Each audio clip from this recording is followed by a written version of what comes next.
आं Hemant Kumar Brahma CISFनि commandant BTR एकर्डनि सोमोन्दै मेम'रेन्डाम of settlement 27 January 2020 मायथाइयाव government of India, government of Assam आरो बड' ग्रुपजों सहि खालामनाय बादियै आरो बेखौ जाफुंहोनो थाखाय मिनिस्ट्रि अफ हम एफेयार्सनिफ्राय बिथोन हरनाय बादियै सेन्ट्रेल आर्म पुलिस फर्सेसआव कनस्टेबल GD 2021 मायथाइनि पस्टनि सोमोन्दै नटिफिकेशन फोसावनायनि सिगाङावनो जयग माने एलिजिबल गोनां बड' सेंग्रा सिख्लाफोरनि थाखाय जायगा जायगा फ्रि रिक्रुटमेन्ट रेलि खालामनाय जागोन जाहाथे सेन्ट्रेल आर्म पुलिस फर्सेसआव गोबां सेंग्रा सिख्लाफ्रा बाहागो लानो हायो।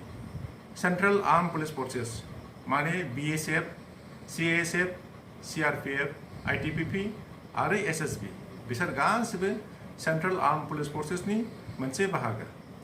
आं देग्लायनि कनस्टेबल GD रिक्रुटमेन्टनि सोमोन्दै फंनैसो फोसावनो सानदों। देग्लायनि 2021 मायथाइनि रिक्रुटमेन्ट नटिफिकेशनखौ स्टाफ सिलेक्शन कमिशना थाबैनो फोसावनो हासिगौ। बेनि थाखाय स्टाफ सिलेक्शन कमिशननि वेबसाइटआव नायबाय थाबानो जाबाय। बेनि एग्जामखौ मोनब्रै स्टेजआवहाय राननाय जायो।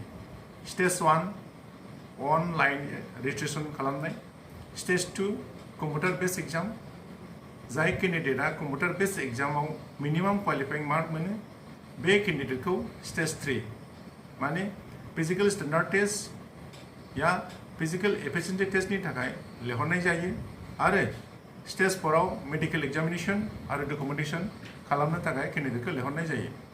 बेनि एलिजिबिलिटि क्राइटेरिया जागोन बैसोआ ST केन्डिडेटनि थाखाय 18 निफ्राय 28 बोसोरनि गेजेराव जानांगोन। एडुकेशनल क्वालिफिकेशना मेट्रिक पास जानांगोन। फिजिकल एफिशिएन्सि टेस्ट बेवहाय खारनाय थायो।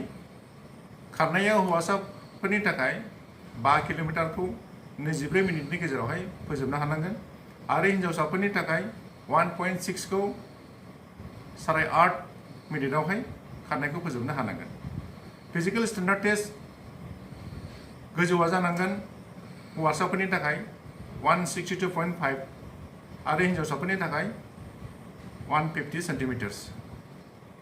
सेस हौवासाफोरनि थाखायल' नर्माल साइजआ 76 सेन्टिमिटार्स आरो बेखौ 5 सेन्टिमिटार फेदेरनो हानांगोन। स्किम अफ एग्जामिनेशना जाबाय कम्पिउटार बेस्ड एग्जामिनेशन, बेखौ स्टाफ सिलेक्शन कमिशना लायो। अबजेक्टिव टाइप पेपाराव गासै 100 कुइसन्सनि 100 मार्क थागोन।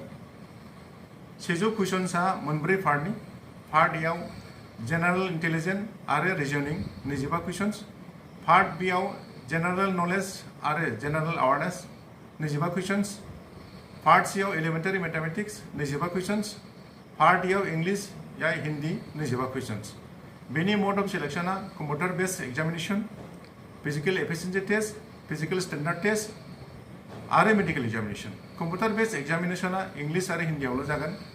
फाइनल सिलेक्शना कम्पिउटार बेस्ड एग्जामिनेशन स्कोर मोननायनि सायाव मेरिट लिस्टजों सायख'नाय जागोन।